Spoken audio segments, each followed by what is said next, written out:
Joriy yilning 13-maydan boshlab O'zbekistonning 9 ta mintaqasidagi xalqaro aeroportlar orqali ziyoratchilar Madina shahriga yetib boryapti. Ular muhtasham 5 yulduzli Zamzam Pullman mehmonxonasida katta ehtirom bilan qarshi olinyapti. Bu jarayon Saudiya Arabistonining nufuzli saytlarida yoritilyapti. Masalan, swiftnews.com saytida O'zbekistonlik hojilar Makka va Madina shaharlarida ehtirom ila kutib olinmoqda nomli maqola e'lon qilindi. Unda O'zbekistonda haj kvotasi so'nggi yillarda 3 barobar oshirilib, har yili 15 ming nafar fuqaro hojilik baxtiga musharraf bo'layotgani, umra ziyoratchilar soni bir necha 100 mingni tashkil etayotgani ta'kidlangan. Maqolada muborak safar mobaynida har bir tadbir aniq reja asosida yuksak darajada amalga oshirilayotgani, tashkiliy hujjat ishlari, oziq-ovqat, tibbiyot va transport xizmatlari yuqori sifatda tashkil etilgani aniq qayd etilgan. Madina-i Munavvarada bo'lib turgan ziyoratchilar eng tabarruk maskanlar hisoblanmish Masjidi Nabaviy, Ravza-i Sharif, Uhud tog'i va islom tarixida ilk bunyod etilgan Qubo masjidini ziyorat qilyaptilar. Mazkur amallarni nihoyasiga yetkazgan ziyoratchilar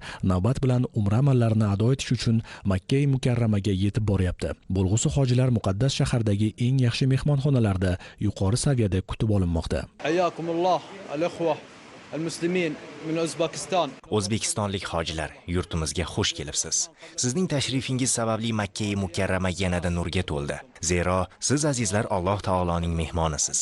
Sizlarni kutib olish biz uchun nihoyatda quvonchli voqeadir. O'zbekiston uzoq boy tarixga ega, minglab ulamolarni dunyoga taqdim etgan zamin. Ayniqsa umrini hadislar to'plash va saralashga bag'ishlagan ko'plab allomalar yetishib chiqqan. Xususan Qur'oni Karimdan keyingi eng ishonchli manba bo'lmish Sahihul Buxoriyning muallifi Imom Buxoriy, Sunani Termiziy asarni bitgan Imom Termiziy ham sizning ajdodlaringizdan sanaladi. Siz bo'lajak hojilarni qancha ehtirom qilsak ham ozdir.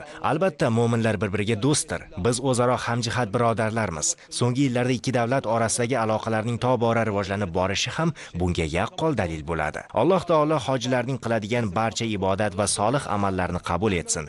Hajingiz mabrur, sayingiz mashkur bo'lsin. Yurtingizga salomat qaytib borishingizni nasib aylasin. 28-may kuni yurtimiz ziyoratchilarining barchasi Saudiya Arabistoniga yetib boradi. Ziyoratchilar umra amallarini bajarib bo'lgach, haj ibodati boshlanguncha Haram-i Sharifda toat ibodatda bo'ladilar.